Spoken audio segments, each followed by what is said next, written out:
السلام علیکم ورحمۃ اللہ وبرکاتہ۔ سورۃ البقرہ آیت نمبر 3۔ اس کا ترجمہ تفسیر کچھ ہم غور کریں گے، سمجھیں گے اللہ کے حضور۔ اللہ تعالیٰ توفیق عطا فرما دے، سمجھنے کی توفیق عطا فرما دے۔ بہت اہم آیت ہے۔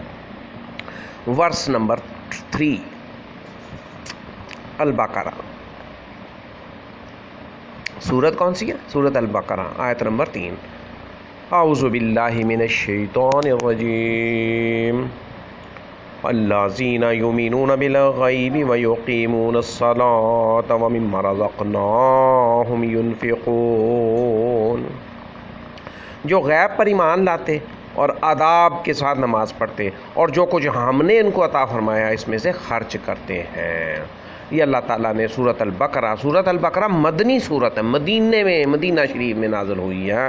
تو آیت نمبر 3، اس میں اللہ تعالیٰ ہمارے لیے یہ میسج دے رہے ہیں، سمجھا رہے ہیں کہ جی اللہ زینہ کہ وہ لوگ جو غیب پر ایمان لاتے ہیں۔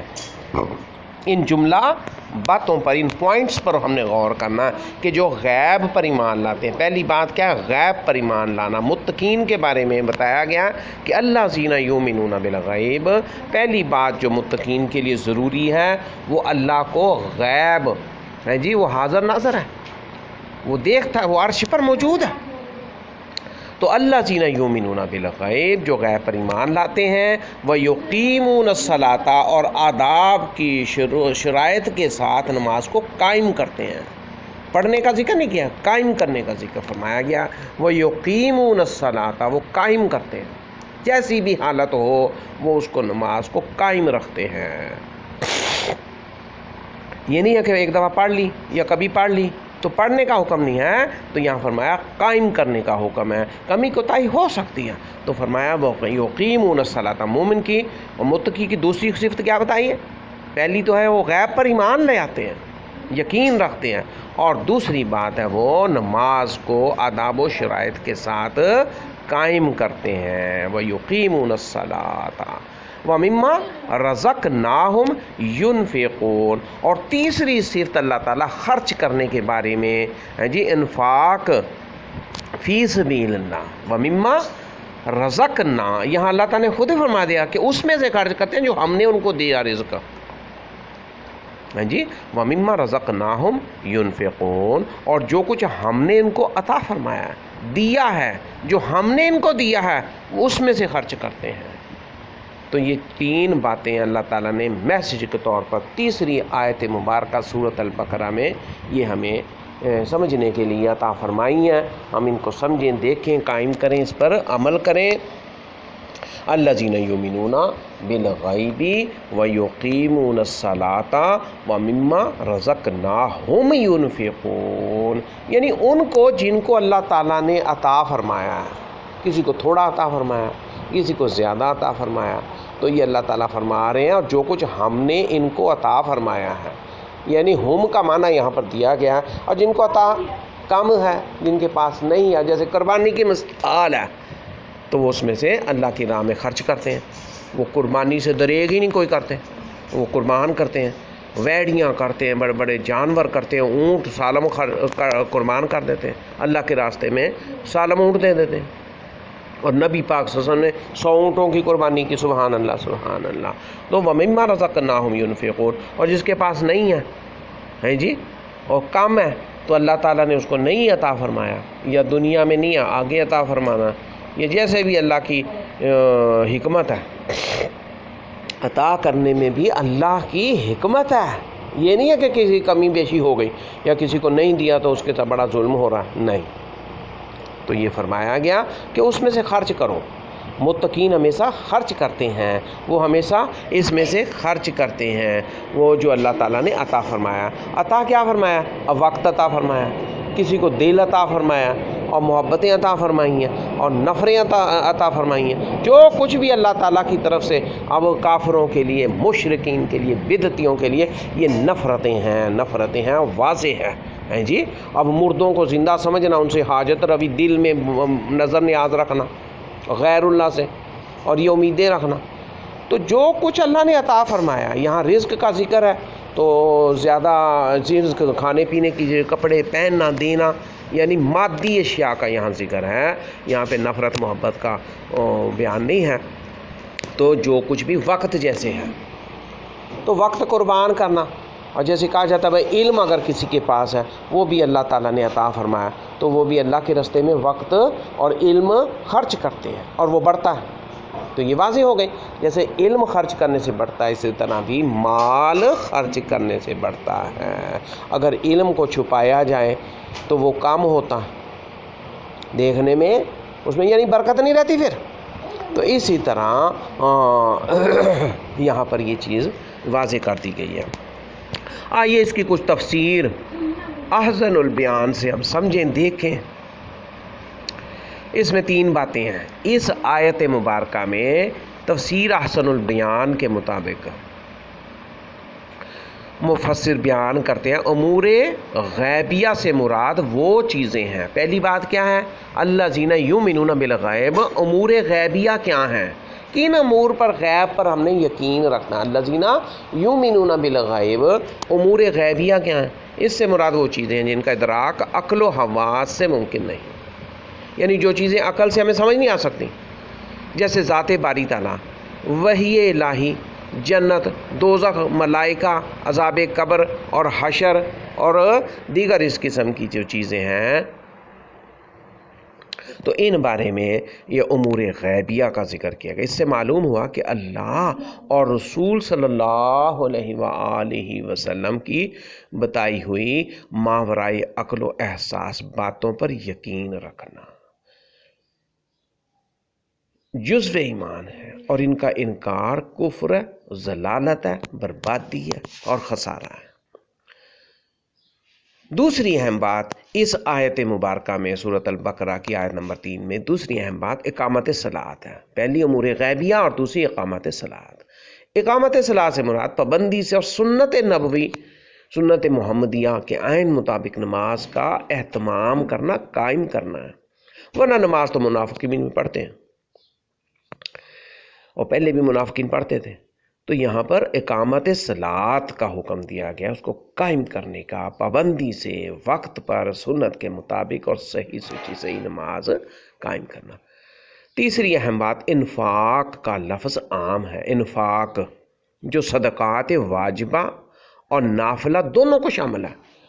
ایک واجب صدقہ ہے، ایک نفل صدقہ ہے اللہ کے راستے میں، تو انفاق کا لفظ عام ہے۔ تو انفاق فی سبیل اللہ جیسے کہا جاتا ہے، دونوں کو شامل ہے۔ اہل ایمان حسب استطاعت دونوں میں کوتاہی نہیں کرتے، بلکہ ماں باپ اور اہل و عیال پر صحیح طریقے سے خرچ کرنا بھی اس میں داخل ہے اور باعث اجر و ثواب ہے۔ تفسیر ابن کثیر میں اس کی ذرا وضاحت مفصل موجود ہے۔ تو فرمایا ایمان کی کیا تعریف ہے۔ پہلا انہوں نے باب جو باندھا ہے کہ ایمان کی تعریف کی گئی۔ ایمان کی تعریف، حضرت عبداللہ فرماتے ہیں ایمان کس چیز کی تصدیق کرنے کا نام ہے۔ کسی چیز کی تصدیق کر دینا، اس کو مان لینا، یہ ایمان ہے۔ کسی چیز کی تصدیق کرنے کا نام ایمان ہے، یہ حضرت عبداللہ فرماتے ہیں۔ حضرت ابن عباس بھی یہی فرماتے ہیں۔ حضرت زہری فرماتے ہیں ایمان کہتے ہیں عمل کو۔ ربی بن انس کہتے ہیں یہاں ایمان لانے سے مراد ڈرنا ہے۔ ابن جریر فرماتے ہیں یہ سب اقوال مل جائیں تو مطلب یہ ہوگا کہ زبان سے، دل سے، عمل سے غیب پر ایمان لانا اور اللہ سے ڈرنا۔ ایمان کے مفہوم میں اللہ تعالیٰ پر، اس کی کتابوں پر، اس کے رسولوں پر ایمان لانا شامل ہے، اور اس اقرار کی تصدیق عمل کے ساتھ کرنا لازم ہے۔ اقرار کی تصدیق عمل کے ساتھ کرنا لازمی ہے، خالی زبان سے اور اس کے ساتھ عمل کرنا۔ تو میں کہتا ہوں لغت میں ایمان کہتے ہیں صرف سچا مان لینے کو۔ قرآن میں بھی ایمان اسی معنوں میں استعمال ہوا ہے، جیسے فرمایا حدیث ہے یؤمن باللہ و یؤمن من المؤمنین، یعنی اللہ کو مانتے ہیں اور ایمان والوں کو سچا جانتے ہیں۔ یوسف کے بھائیوں نے اپنے باپ سے کہا تھا، آیت میں کیا ہے وما انت بمؤمن لنا ولو كنا صادقین، 17 نمبر آیت سورۃ یوسف میں، یعنی تو ہمارا یقین نہیں کرے گا اگرچہ ہم سچے ہوں، اس طرح ایمان اور یقین کے معنی میں آتا ہے۔ وما انتا بمومن لنا ولو کنا صادقین، جب اعمال کے ذکر کے ساتھ ملا ہوا ہو، جیسے اللہ تعالیٰ فرماتے ہیں آیت میں الا الذین آمنوا وعملوا الصالحات، سورۃ الشعراء 227 آیت میں۔ ہاں جس وقت اس کا استعمال مطلق ہو تو ایمان شرعی جو اللہ کے ہاں مقبول ہے وہ اعتقاد قول اور عمل کے مجموعے کا نام ہے۔ قول اور عمل یعنی زبان سے دل سے یقین رکھنا، قرار کرنا اور عمل کر لینا، تو قول اور عمل کے مجموعے کا نام ہے ایمان۔ اکثر ائمہ کا یہی مذہب ہے، بلکہ امام شافعی، امام احمد اور امام ابو عبیدہ وغیرہ نے اس پر اجماع نقل کیا ہے کہ ایمان نام ہے زبان سے کہنے اور عمل کرنے کا۔ ایمان بڑھتا ہے، گھٹتا رہتا ہے، اس کے ثبوت میں بہت سے آثار اور حدیثیں بھی آئی ہیں۔ جی صحابہ کے قول، صحابہ کے فرمان کو آثار کہا جاتا ہے، اور نبی پاک صلی اللہ علیہ وسلم کے فرمان مبارک باتوں کو ان کو حدیث کہا جاتا ہے۔ تو ان کو بھی، ان میں بھی ثبوت ملتے ہیں جو ہم نے بخاری شریف کی شرح میں نقل کر دی ہیں۔ جی یہ امام ابن کثیر یہ فرماتے ہیں کہ ہم نے وہاں ذکر کر دی ہیں، تو کیا فرمایا کہ بخاری شریف کی شرح میں وہاں پہ نقل کی ہیں جہاں شرح کی گئی ہے۔ تو فالحمدللہ بعض نے ایمان کے معنی اللہ سے ڈر، خوف کے کیے ہیں۔ ایمان کی کیا معنی؟ کہ اللہ سے خوف ہونا، یہ بھی ایمان ہے۔ جیسے آیت شریف میں کیا فرمایا، ان الذین یخشون ربهم بالغیب لہم مغفرۃ واجر کبیر، سورۃ الملک۔ سورۃ ملک میں نا 12 نمبر آیت میں جو لوگ اپنے رب سے درے پردہ ڈرتے رہتے ہیں۔ اور ایک اور جگہ کیا فرمایا آیت میں، من خشی الرحمن بالغیب، آگے جا کے فرمایا یعنی جو شخص اللہ تعالیٰ سے بن دیکھے، بغیر دیکھے ڈرے اور جھکنے والا دل لے کر آئے۔ من خشی الرحمن بالغیب، حقیقت میں اللہ کا خوف ایمان کا اور علم کا خلاصہ ہے، یعنی پورا جو علم ہے اس کا خلاصہ کیا ہے؟ ایمان ہے۔ اور حقیقت میں ایمان کیا؟ اللہ کا خوف ہے۔ حقیقت میں اللہ کا خوف ایمان کا اور علم کا خلاصہ ہے۔ جیسے فرمایا آیت میں انما یخشی اللہ من عبادہ العلماء، سورۃ الفاتر 28 نمبر آیت میں، جو بندے ذی علم ہیں صرف اللہ سے ہی ڈرتے ہیں۔ جو بندے ذی علم ہیں، جن کو علم ہے، جو جانتے ہیں اس چیز کو، خبر رکھتے ہیں، تو اللہ ہی سے وہ ڈرتے ہیں۔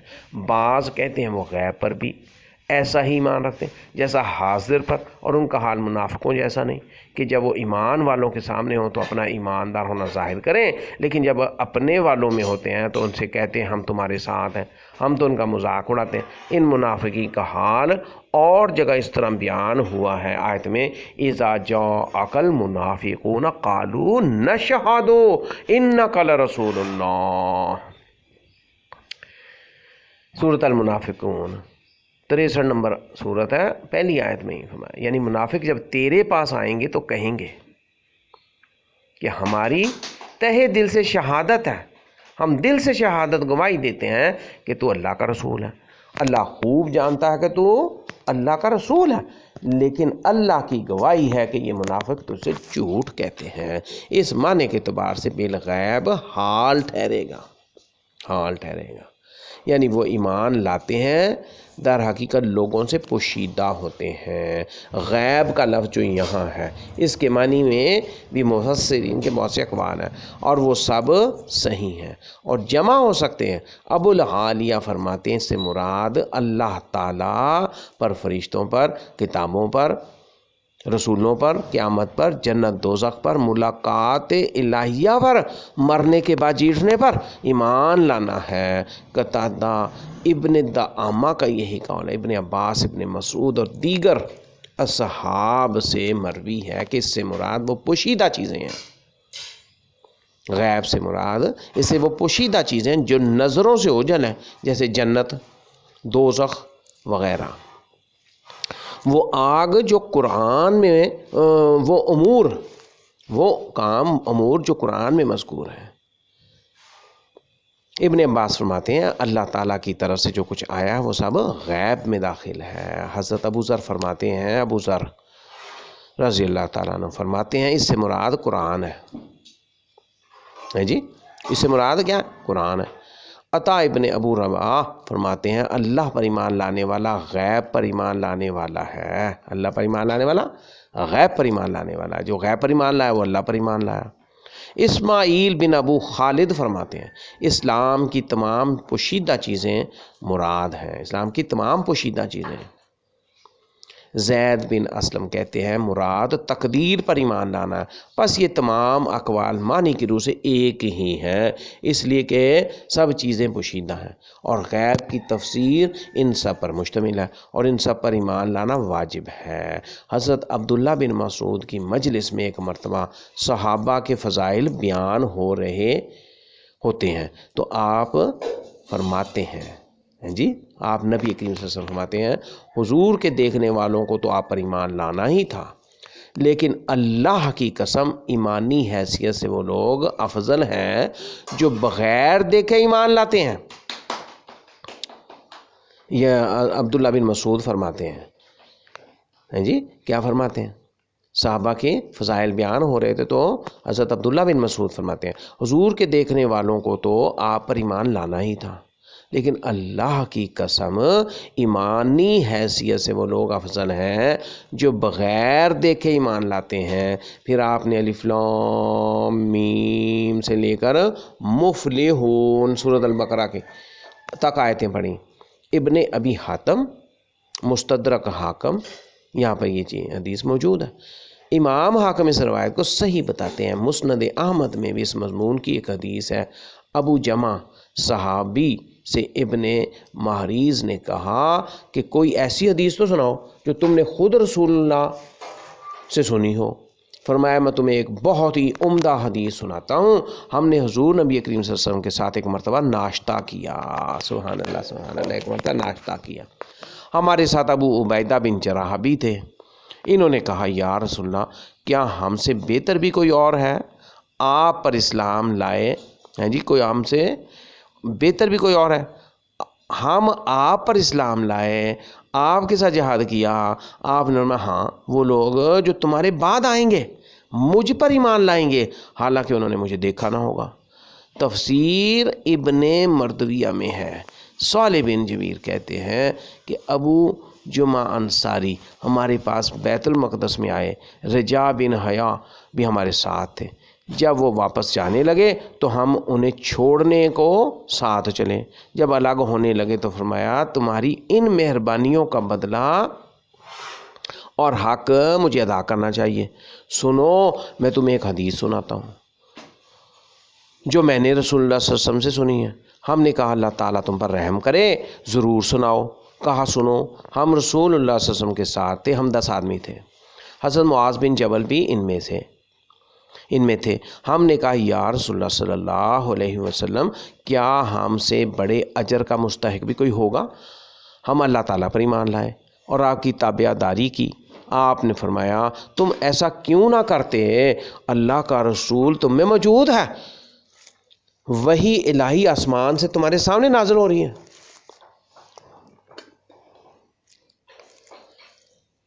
ایمان تو ان لوگوں کا افضل ہوگا جو تمہارے بعد آئیں گے جی، دو گتوں کے درمیان یہ کتاب پائیں گے، اس پر ایمان لائیں گے اور اس پر عمل کریں گے، یہ لوگ اجر میں تم سے گنے ہوں گے، 2 گنے جیسے۔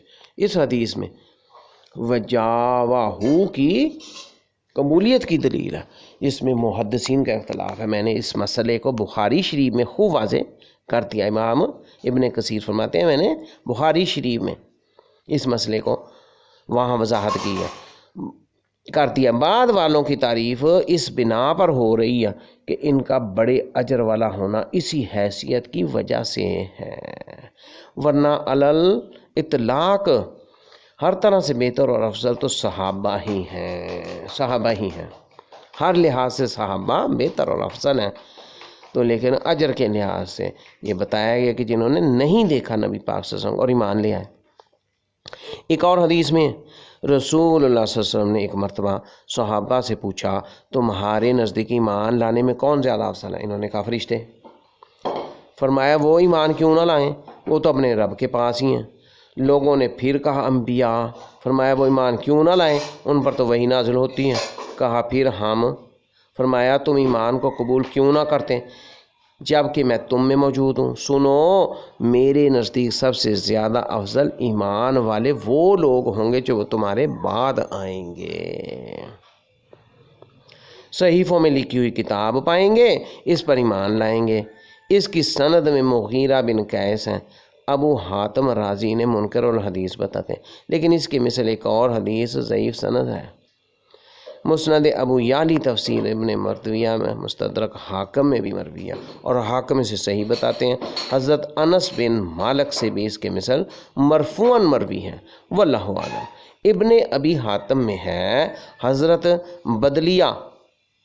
حضرت بدیلہ بنت اسلم فرماتی ہیں، بدیلہ بھی پڑھتے ہیں، حضرت بدیلہ بنت اسلم فرماتی ہیں بنو حارثہ کی مسجد میں ہم ظہر یا عصر کی نماز میں تھے اور بیت المقدس کی طرف ہمارا منہ تھا۔ 2 رکعت ادا کر چکے تھے کہ کسی نے آ کر خبر دی کہ نبی نے بیت کی جگہ بیت اللہ شریف کی طرف منہ کر لیا۔ کسی نے آ کر خبر دی کہ نبی پاک صلی اللہ علیہ وسلم نے بیت اللہ شریف کی طرف منہ کر لیا۔ ہم سنتے ہی گھوم گئے، نماز میں ادھر کو منہ پھیر لیا۔ عورتیں مردوں کی جگہ آ گئیں اور مرد عورتوں کی جگہ چلے گئے، اور باقی کی 2 رکعتیں ہم نے بیت اللہ شریف کی طرف ادا کیں۔ جب حضور صلی اللہ علیہ وسلم کو یہ خبر پہنچی تو آپ نے فرمایا یہ لوگ ہیں جو غیب پر ایمان رکھتے ہیں۔ یہ حدیث اس اسناد سے غریب ہے۔ قیام صلاۃ کیا ہے؟ ابن عباس فرماتے ہیں قیام صلاۃ، اب اس آیت مبارکہ میں سورۃ البقرہ کی آیت میں 3 نمبر، اس میں دوسری بات کیا ہے؟ اقامت صلاۃ۔ یہ کیا ہے؟ ابن عباس فرماتے ہیں وَمِمَّا رَزَقْنَاهُمْ يُنْفِقُونَ۔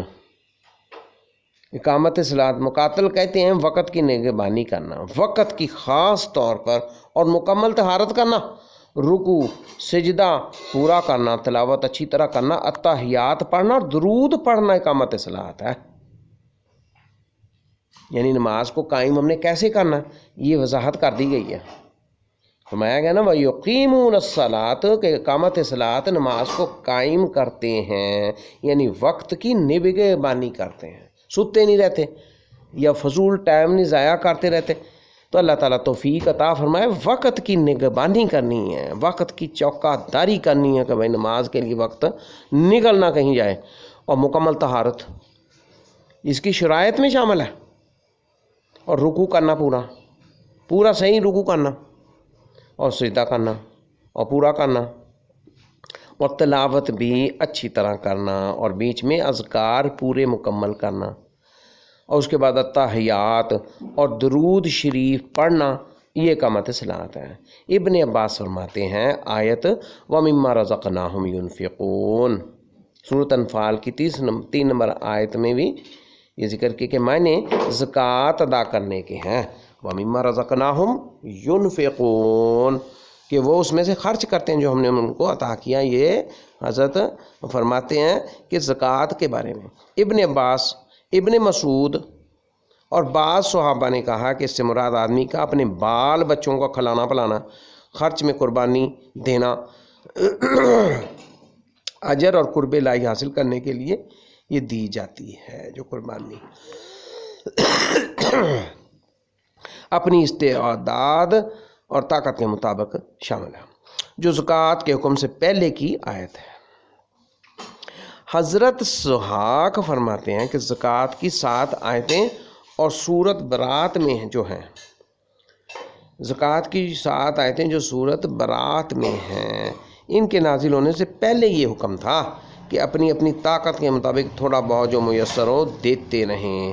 قتادہ فرماتے ہیں یہ مال تمہارے پاس اللہ کی امانت ہے، عن قریب تم سے جدا ہو جائے گا، اپنی زندگی میں اسے اللہ کی راہ میں لگا دو۔ امام ابن جریر فرماتے ہیں کہ یہ آیت عام ہے، زکوٰۃ میں اہل و عیال کا خرچ اور جن لوگوں کا دینا ضروری ہے ان سب کو دنیا بھی شامل ہے، ان کو دنیا شامل، اس لیے کہ پروردگار نے ایک عام وصف بیان فرمایا اور عام تعریف کی ہے، لہذا ہر طرح کا خرچ شامل ہوگا۔ میں کہتا ہوں قرآن کریم میں اکثر جگہ نماز کا اور مال خرچ کرنے کا ذکر کثرت سے ملتا ہے، اس لیے کہ نماز اللہ کا حق اور اس کی عبادت ہے، جو اس کی توحید، اس کی ثنا، اس کی بزرگی، اس کی طرف جھکنے، اس پر توکل کرنے، اس سے دعا کرنے کا نام ہے، اور خرچ کرنا مخلوق کی طرف احسان کرنا ہے جس سے انہیں نفع پہنچے، اس کے زیادہ حقدار اہل و عیال اور غلام ہیں، پھر دور والے اجنبی، لہذا تمام واجب خراجات اور فرض زکوٰۃ اس میں داخل ہیں۔ صحیحین میں حضرت ابن عمر رضی اللہ تعالیٰ سے روایت ہے، رسول اللہ صلی اللہ علیہ وسلم نے اسلام کی بنیادیں 5 ہیں: اللہ تعالیٰ کی توحید اور محمد صلی اللہ علیہ وسلم کی رسالت کی گواہی دینا، نماز قائم کرنا، زکوٰۃ دینا، رمضان کے روزے رکھنا اور بیت اللہ کا حج کرنا۔ اس بارے میں بھی اور بھی بہت سی حدیثیں ہیں۔ عربی لغت میں صلاۃ کے معنی دعا کے ہیں، یعنی عربی لغت ڈکشنری عربی میں عرب لوگ صلاۃ کے کیا معنی لیتے ہیں؟ دعا کے معنی لیتے ہیں۔ عرب شاعروں کے شعر پر شاہد ہیں۔ پھر شریعت میں اس لفظ کا استعمال نماز کے لیے ہونے لگا، جو رکوع، سجود اور دوسرے خاص افعال کا نام ہے، جو مخصوص اوقات میں جملہ شرائط، صفات اور اقسام کے ساتھ بجا لائی جاتی ہیں۔ ابن جریر فرماتے ہیں صلاۃ کو نماز اس لیے کہا جاتا ہے کہ نمازی اللہ تعالیٰ سے اپنے عمل کا ثواب طلب کرتا ہے اور اپنی حاجتیں ریڑھ کی ہڈی کی دونوں طرف آتی ہیں، اپنی حاجتیں اللہ تعالیٰ سے مانگتا ہے۔ بعض نے کہا کہ جو 2 رگیں پیٹھ سے لے کر ریڑھ کی ہڈی کی دونوں طرف آتی ہیں عربی میں سلوین یا سلوین کہتے ہیں۔ یہ قول ٹھیک نہیں، چونکہ صلاۃ میں یہ ہلتی ہیں، سلوین ریڑھ کی دونوں طرف کی ہڈیاں نماز میں ہلتی ہیں، اس لیے اسے صلاۃ کہا گیا، یعنی انہوں نے اپنے بیان کیے ہیں اس طرح سے، لیکن یہ قول نہیں ٹھیک۔ بعض نے کہا یہ ماخوذ ہے سلی سے، جس کے معنی ہے جھک جانا۔ صلاۃ میں جو سلی پایا جاتا ہے، سلو سلی، اس سے کیا مراد ہے؟ معنی ہے جھک جانا اور لازم ہو جانا ہے، جیسے قرآن میں آیت لا یصلی، سورۃ اللیل میں فرمایا گیا نا، یعنی جہنم میں ہمیشہ نہ رہے گا مگر بدبخت۔ بعض علماء کا قول ہے کہ جب لکڑی کو درست کرنے کے لیے آگ پر رکھتے ہیں تو عرب تسلیہ کہتے ہیں، چونکہ مصلی بھی اپنے نفس کی کجی کو نماز سے درست کرتا ہے۔ مصلی نماز پڑھنے والا کیوں نماز پڑھتا ہے؟ کہ اس کی جو کمی بیشی، غلطیاں، گناہ، وہ اس پہ صاف ہو جائیں۔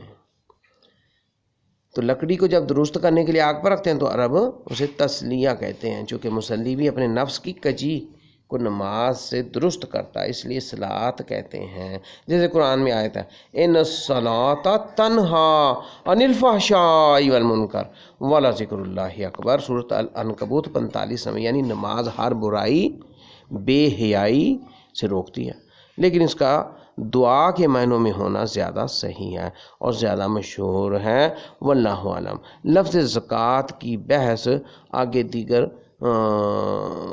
دروس میں انشاءاللہ آئے گی۔ اسی طرح کچھ بیان القرآن میں اس کی وضاحت ہے۔ آیت نمبر 3 کی سورۃ البقرہ، الذین یؤمنون بالغیب، یہ متقین کے اوصاف میں سے پہلا وصف ہے۔ وہ یہ نہیں سمجھتے کہ بس جو کچھ ہماری آنکھوں سے نظر آ رہا ہے، حواس خمسہ کی زد میں ہے، بس وہی کل حقیقت ہے۔ نہیں، اصل حقیقت تو ہمارے حواس کی سرحدوں سے بہت پرے واقع ہوئی ہے۔ ہدایت قرآنی کا نقطہ آغاز یہ ہے کہ انسان یہ سمجھ لے کہ جو اصل حقیقت ہے وہ اس کی نگاہوں سے مستور ہے، اوجھل ہے۔ انگلستان کے بہت بڑے فلسفی بریڈلے کی کتاب کا عنوان ہے اپیئرنس اینڈ ریئلٹی۔ اس نے لکھا کہ جو کچھ نظر آ رہا ہے یہ حقیقت نہیں ہے، جو کچھ نظر آ رہا ہے یہ حقیقت نہیں ہے، حقیقت اس کے پیچھے ہے۔ کنفیوشس سن 551 کاف میم، یہ چین کا بہت بڑا حکیم، فلسفی دان، سمجھدار شمار ہوتا تھا، اس کی تعلیمات میں اخلاقی رنگ پایا جاتا ہے۔ اس کا ایک جملہ ہے "There is nothing more real than what can not be seen and there is nothing more certain that can not be heard"۔ یعنی وہ حقائق جو آنکھوں سے دیکھے نہیں جا سکتے اور کانوں سے سنے نہیں جا سکتے، ان سے زیادہ یقینی اور واقعی حقائق کوئی اور نہیں ہے۔ وَيُقِيمُونَ الصَّلَاةَ، اللہ کے ساتھ اپنا ایک ذہنی و قلبی اور روحانی رشتہ تعلق استوار کرنے کے لیے نماز قائم کرتے ہیں۔ وَمِمَّا رَزَقْنَاهُمْ يُنْفِقُونَ، یعنی خیر میں، بھلائی میں، نیکی میں، لوگوں کی تکالیف دور کرنے میں اور اللہ کے دین کی سربلندی کے لیے، اللہ تعالیٰ کی رضا جوئی کے لیے اپنا مال خرچ کرتے ہیں۔ تو صاحبوں، یہ سورۃ البقرہ کی آیت نمبر 3 کی ترجمہ، تفسیر، تھوڑی سی وضاحت اللہ کے حضور پیش کی گئی ہے۔ الذین یؤمنون بالغیب ویقیمون الصلاۃ ومما رزقناہم ینفقون، کہ جو لوگ غیب پر ایمان لاتے ہیں، نماز قائم کرتے ہیں، جو رزق ہم نے ان کو دیا اس میں سے خرچ کرتے ہیں۔ تو یہ مومنین و مومنات، مومنین کی اور مومنات کی، متقین و متقات کی اور متقیوں کی تمام کی صفات اللہ تعالیٰ اس میں بیان فرما رہا ہے۔ تو ہمیں سمجھنا ہے اور اس کو پڑھنا ہے اور یاد کر لینی ہے یہ آیت نمبر 3، الذین یؤمنون بالغیب ویقیمون الصلاۃ ومما رزقناہم ینفقون۔ یہ 3 آیت نمبر 3 سورۃ البقرہ کی۔ سورۃ بقرہ بھی مدنی سورت ہے اور یہ ہمارے لیے بھی حجت ہے، یہ قیامت تک چلنی ہے، اور یہ بیان کر دیا کہ ہمیں غیب پر ایمان لانا چاہیے اور صحیح طرح نماز قائم کرنی چاہیے، ہاں جی، خشوع و خضوع سے پڑھنی چاہیے، شوق سے، ہاں جی، بد دلی، مردہ دلی اور ایسے اور نیند میں اور ایسے نماز اللہ سے پناہ طلب کرنی چاہیے اور شیطان مردود کی اور اللہ تعالیٰ سے پناہ مانگنی چاہیے اور بچنا چاہیے، اور رزق جو ہم کو اللہ تعالیٰ نے عطا کہ اس میں سے جیسا بھی ہے، جو بھی ہے اس پہ شکر کرتے اس میں سے خرچ کرنا۔ تو اللہ تعالیٰ توفیق عطا فرمائے اور زیادہ سے زیادہ سمجھ عطا فرمائے تاکہ آگے والے وقت اور زندگی سنور جائے اور قیامت کے دن ہمارے لیے حجت قائم ہو جائے اور نیکیوں کے اور روزیوں کے اور باغات کے اور انعام و سا اور یہ پھل فروٹ اور دیگر چیزوں کے اور نہروں کے اور جنتوں کے اللہ تعالیٰ ہمیں انبار کی شکل میں نواز دے۔ اللہ تعالیٰ قبول و منظور فرمائے، آمین۔ وآخر دعوانا الحمدللہ رب العالمین، والسلام علیکم ورحمۃ اللہ وبرکاتہ۔